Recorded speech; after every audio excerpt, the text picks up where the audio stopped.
Hello, and back once again. Definitely not recorded right after episode 21. No. It's Matchweek 22 of Matchweek 22. Dead Specialists. We're getting good at this. We're Maybe. almost up to date. No, we're only 2 behind. It's very good. I know, considering we were, 6 behind? No, we wasn't. Yeah, we Don't was. tell him. Alright. As always, if you don't know the drill by now, go back and watch episode 1, because somebody needs to, because it doesn't look like anyone else is. Watch it by playlist, please. Yeah. We need to do this. We need some views. Number 20... number 20 just come out, I think. Yes. Because it's Wednesday, and it's just dropped. Or was it 19? No, 19 was Tuesday. Or 20? Wednesday today.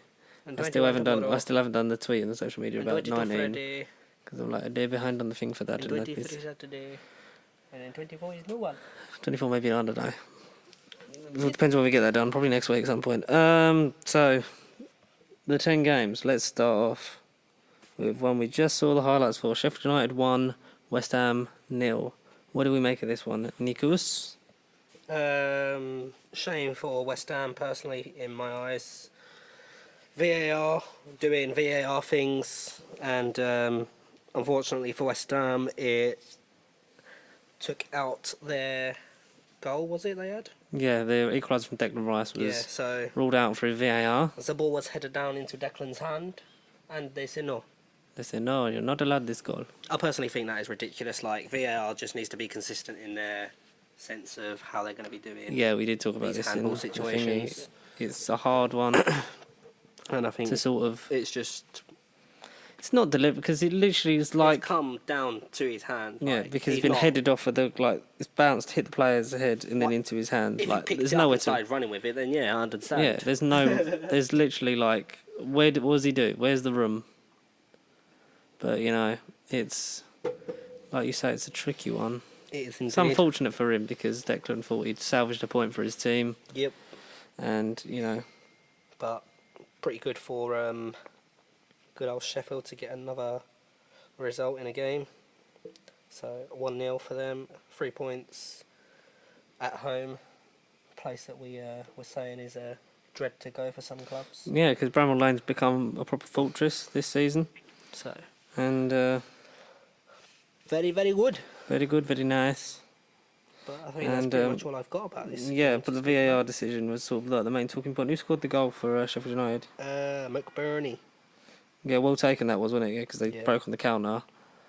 And then well put away off the goalie, I think it was, wasn't it? Yeah. Sort of like hit it into Pedro and then sort of like bounced up into the net. So it says a lot when Dean Henderson's the man of the match, doesn't it? Yeah. But all in all, it's a decent 3 points for Sheffield United. Unlucky for West Ham, but that's the way that VAR is working in this season. That is very good. It is very good, very Do you want to go nice. top to bottom or bottom to top? Top to bottom, because I think that's early to kick off to the latest. So, and then we move on to Crystal Palace 1, Arsenal 1. Following up our great result against Man United with a draw and a red card for Pierre-Emerick Aubameyang. I think rightly so. The VAR was correct on the decision because it was a late challenge. It wasn't intentional, but it was dangerous and could have severely injured the player who it was, whose name I cannot remember. Yes. So, yeah, I will... I'm not against that. It's just a shame that, you know, the deflected equaliser, again, we seem to be doing a lot of deflected goals, because apart from that, our defence has seemed a lot better than it has in previous matches. Palace will see that as a point gained, and we'll see that as 2 points dropped. Yeah, 100%. Because as much as the performances are better, we need to be getting some more points. But maybe being out of Europe completely will help us in the long run, because like we did with Chelsea, we can rebuild and see where we're at. But you know, it's just annoying when we're playing the way we are and not getting the results out of it. But well played from Palace to keep pushing and breaking us down and getting the point out of it. Very good. Yeah, very good. Not good, but you know. For me, very good. For you, not very good. Yeah, well, you know, swings and roundabouts. Move on to the Chelsea game. Chelsea 3, Burnley 0. Really sloppy goal that Burnley gave away to. It was the first. It was Oh, there's only one Tammy Abraham goal. It's because the video was I on think twice. was it? Let's Hudson, double was check. Hudson and Doyle the third one then? Did he have a goal? Oh yeah, because they went to disallowed for VAR VAR? because it was Abraham's header onto, and then Hudson and Doyle's follow up. I think. Yeah, VAR no goal. Yeah, so he did score initially in the 19th minute. Yeah, because it was a pretty shoddy defensive work. VAR said no for you. Penalty from Jorginho as well, and obviously the third goal topped off by Callum Hudson-Odoi. Yep. All in all, a great performance from the Chelsea youngsters, bouncing back really from a pretty poor result against Brighton, and yeah. What more can you say? They performed well. Burnley never really stood a chance, unfortunately. Yeah, I mean, it's just a different week, different tempo, different style of play, and a different intensity. attitude. So, well deserved for Chelsea coming out and performing into that one, and unlucky to Burnley for not attempting enough chances on goal. I don't think they had a lot of possession either, did they? No. 34.5%. I mean, you know, and going away to Chelsea, it's really hard for any team, especially a team like Burnley that's not been stringing the results together lately. Yeah. But we'll, you know, they're not in any immediate danger, so just good for Chelsea in their bid for challenge for the top four. Everton were back on winning ways with a 1-0 win against Brighton at home. How do you think the Ancelotti reign's going so far? He's doing really well. I mean, obviously, previous week didn't really get a result out of the game, but it's just football. These things happen. The attitude of the squad, you can tell by the way that their playing style has changed slightly, and the attitude from the players, he's doing something right. So, I mean, Everton are now got that breath of fresh air where they're pushing, and maybe they've got that motivation that they needed to keep pushing on, because obviously going back a couple of seasons they were pretty much up there. They was one of the top teams that you'd want to see within top six. Sort of 100%, yeah. They've, especially the money they're spending. This sort of season, they kind of were slacking a little bit at the start, and even so now. But pretty good game for Everton. It's only the one goal that separated the sides, but it was a well taken goal from Rick Larsson. Charleston, like, he's been really good for Everton. I mean, Calvert-Lewin was unlucky to get. He got booked, didn't he? Yeah, he got booked. He initially a disallowed goal or something? Yeah. I'm not sure the reasons behind it, but I think it was handball. I'm not 100% sure. Obviously, in the build-up to that, he hurt his head somehow. And he was down on the floor, holding his head, and then the ref goes up to him and shows him a yellow card after consulting VAR, and he's still standing there holding his head as if like, but I've hurt my head, mate. It's like the ref's not going to not book you because you've hurt your head. Yeah, true. If it's handball, it's handball. That's the way the cookie crumbles. But a great win for Ancelotti and Everton for them to take through. Next game we have is Leicester 1, Southampton 2. Leicester losing at home. Was Vardy in the side? I don't think he was. I don't think so. Let me just have a butcher's. He was. He was? Yeah. Jesus. But yeah. That's unfortunate. Bit unfortunate for Leicester to not get any points out of that game. Danny Ings scoring again. He's prolific. It's just quite annoying. If he doesn't score one week, he'll score the second week. Yeah. Obviously, he scored this week and he scored the previous week, I believe, as well. It's been great form that he's on, really, isn't it? He's doing really well. We had a VAR towards the end of the Leicester game, which was no goal. Johnny Evans scored. I can't remember the reasons behind it being a no goal. I think it was offside. Yeah, I think for VAR it was given offside by literally millimetres. So unfortunate for Leicester in that game, because that would have given given a point. Yeah, given a point to take away instead of dropping that was again. Pretty much in the last minutes of the game as well. So yeah, pretty unfortunate to not get a result or a point out of that game. Moving on to but one of the top goal scoring games of the week. It's Man United Norwich. 4-0. 4-0. I mean, from previous week, would you have said that Man United would have won that game? I think but I think they needed it. They needed a game like this to sort of get their confidence levels back up. I don't think they've been playing at. They've certainly not been playing the last few years the way that you'd expect a Man United side to play. No. They have got quality throughout the side. It's just they've not been. I don't know what it is, whether it's management or just the players not playing for it. Yep. I mean, personally, myself, I reckon in that game, United were lucky to get the 4 goals because at least 2 of the goals were quite sloppy taken. Yes. Poor defending from obviously Norwich. they had a penalty as well, which give them another one of the goals, which again, that was quite a sloppy penalty.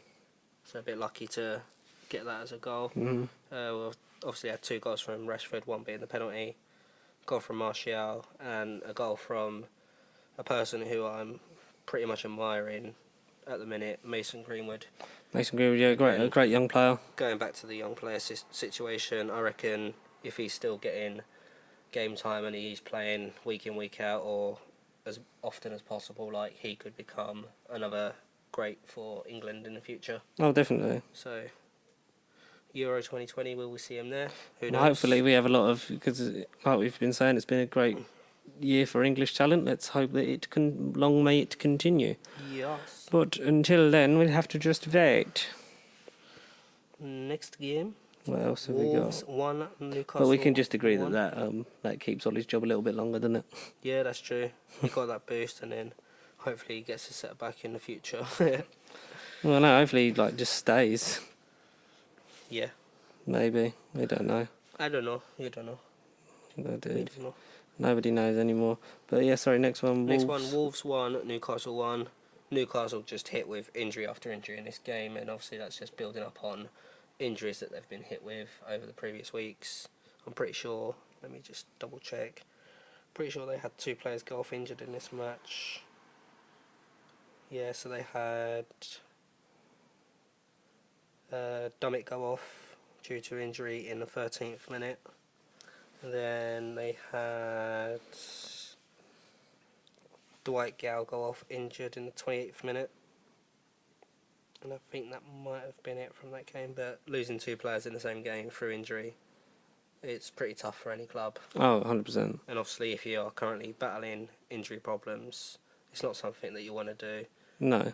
And I mean, lucky for them, they got themselves a point out of that game against Wolves. Obviously Wolves are being a team that are proving to be up within that top half of the table at the moment. Yeah. Playing really good football and deserving to get, in my eyes, more than the point out of the game, but to get Oh, yeah, 100%. Yeah. at least get the point out of that, I'd say well done to them. Adama Traore with man of the match. Yeah. Been a beast this season. I've been a big fan of him. Yeah, he's been a great player. I mean, I wouldn't mind seeing him at a bigger club in the future. Would you replace Aurier with him? Yeah. Yes. Yeah. I mean, to have someone of his build and the speed that he's got behind him And as the well. power as well. If he's running at you, I mean, you're going to run away. 100%. I don't want to get by him. It's like, see you later, mate. End up You in the could just- hospital. You could just go at goal. You can do what you want. Like, Please, I'm not gonna no attack score. you. I don't. I'll even push the keeper out of the way for you if you want. But no, yeah, he's He's proven all to be- rounded. Like for his build, you wouldn't expect him to be as fast as he is, but he's No. got great straight line speed, and he's just freakishly just got a powerful shot on him. Yeah. Like you've seen from his goals this season, just how well he's just what he's got on him, and like you said, it'd be great for him to be snapped up if Wolves don't do well this season, but they seem to be doing above what they should be. But maybe he'd struggle to hang on to him. Yep. Who knows? So moving on to the last game of the Saturday. I believe Super that was. Saturday. Yeah. So we've got Tottenham 0, Liverpool 1. A shame for Tottenham in this game in my eyes. Mhm. They deserve to get at least a point out of it, if not better. I mean, they had a few attempts that were just missed by inches, and you wouldn't expect the misses to be like that. For a game without Harry Kane, you played really well. It was just your final product was the thing that was stopping you getting anything done. I mean, I'm quite shocked that, obviously, in the Arsenal game, you had Aubameyang red carded due to the tackle he done, and there was obviously the same, if not similar, tackle done in this game. By Robertson And it on wasn't Tanganga. It wasn't even consulted through VAR or nothing. And the player got no card, which, I know it's different refs and different refs have different opinions, but There needs to be a VAR 's standard VAR, throughout, doesn't and there? they should be there, and they should be seeing that, and they should have called it back. And even if he only got a yellow card and a free kick or whatever, something should have happened there, and it shouldn't have just been a clean slate. Like, no, it's fine, carry on playing. Like tackles like that could end a player's career. So, pretty poor on the sense of VAR on the referee in that period, but Well, it was. I feel like that Robertson tackle was more dangerous, yeah, especially for such a great young performance from Tanganga. I mean, it was his first Premier League start, and he played really well. And really slotted into defence in the back three and against a really big team. Yeah, you don't get much You don't get much more than a baptism of fire than that, really, do you? No. So, well-deserved game for him. Obviously, shame to not get a point or anything out of the game, but he played really well and he proved himself in that match that he could be a big player in the future for Spurs going forward, whether it's going to be the rest of this season or in the years to come. Hopefully. So, I mean, I'm not a Spurs fan, but God, that was nice to see a young player getting his opportunity. Yeah. And taking it with both hands. I mean, obviously you see him take that, and then I'm pretty sure he played in the game straight after against what's the name, Middlesbrough in the cup play. Yeah. So all good things very good for the youngsters, but unlucky not to take a point from it. So we're on to the Sunday now. So Bournemouth 0, Watford 3. What can you say that Watford are really starting to?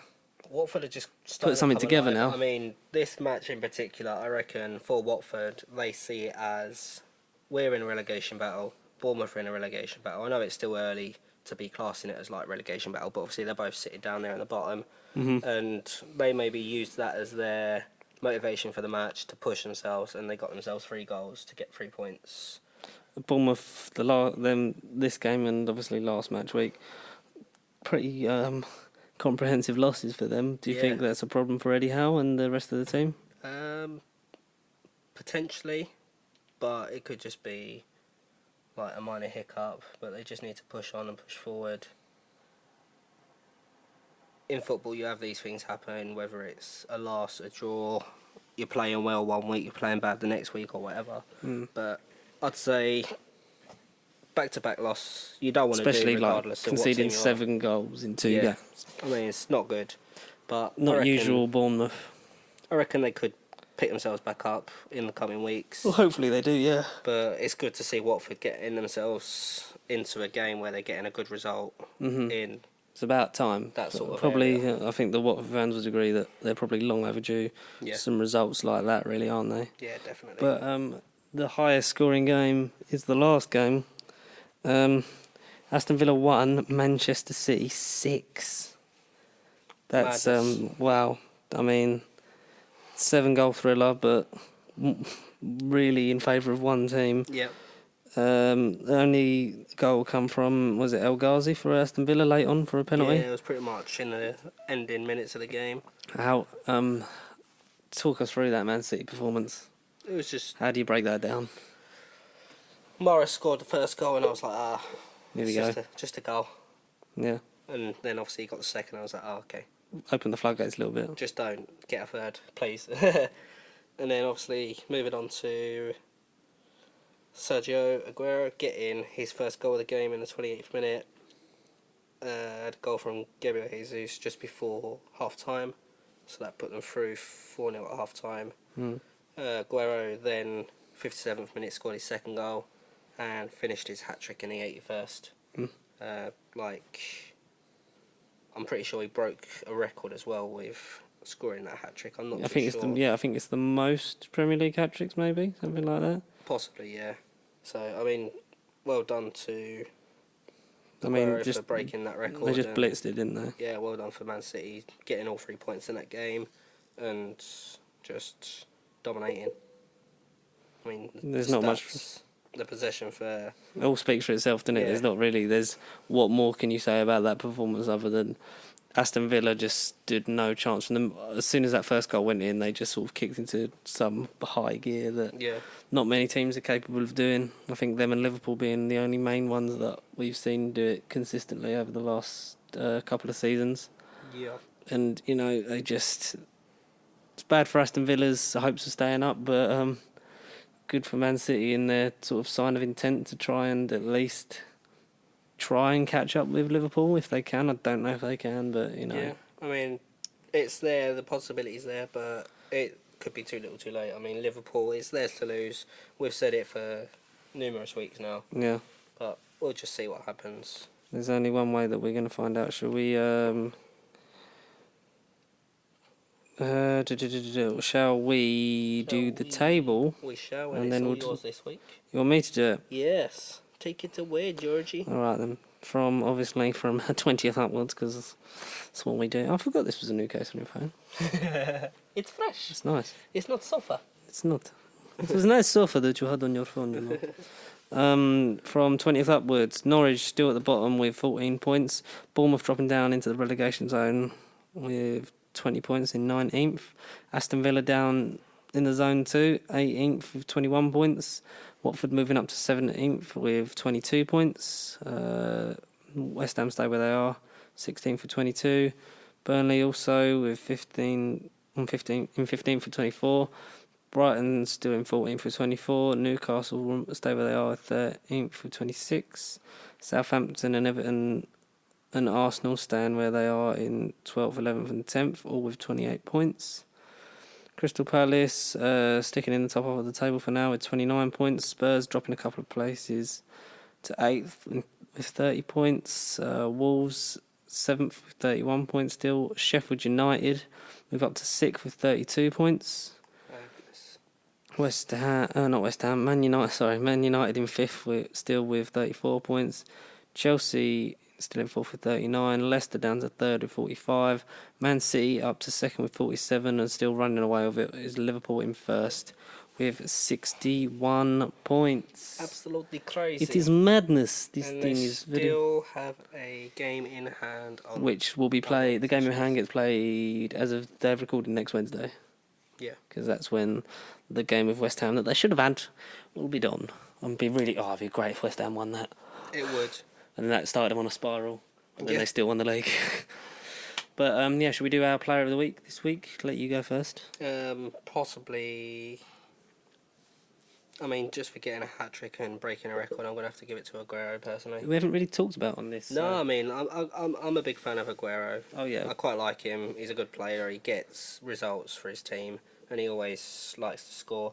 So for me, the most prolific modern Premier League goal scorer in terms of the last 5-6 years, just because Harry Kane, I think, was still on loan for them 2-3 years when Aguero was still times to before he actually got his chance up front at Spurs, and then he was actually started. But in terms he'll break the Shearer record regardless, but for the amount of time Aguero's been here and the amount of goals he's scoring, it's just hard to believe that we've barely talked about him. But Pep's not really been, when he's not playing well, he'll take him out, and he's not afraid to do that to his big players. But just for what he's done in recent years, and that game especially, he's a great striker, and any team would love to have him.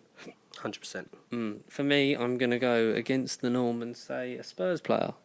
Because I think Tanganga had an amazing debut, and for an 18-year-old to play against Liverpool in a do-or-die game, just right off the bat, and to get on with it and to play as well as he did and have great attempts going forward and really sit well in that defence. He really sort of slotted in and made it his own and wasn't just sort of pushed over by anyone. I mean, he caught a little bit out of position for Firmino's goal, on the half-turn, but apart from that, he didn't put much of a foot wrong, and I know a few Spurs fans that have been calling for him to put in much earlier, so nice for him to get his opportunity, and I hope he's got a long career ahead of him. Yeah, it'll be good.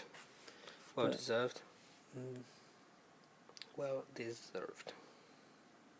So, that is it for this week. That's it. 22. So this is Friday's episode, but that, you're listening to it right now. So as always, like, comment, subscribe and share, spread the word.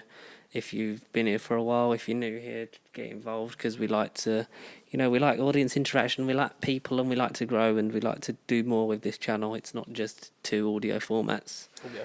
But we do have a lot more planned. Obviously, click the link in the description below to donate to Nikos' fundraiser for the London Marathon. Native Click Sergeant.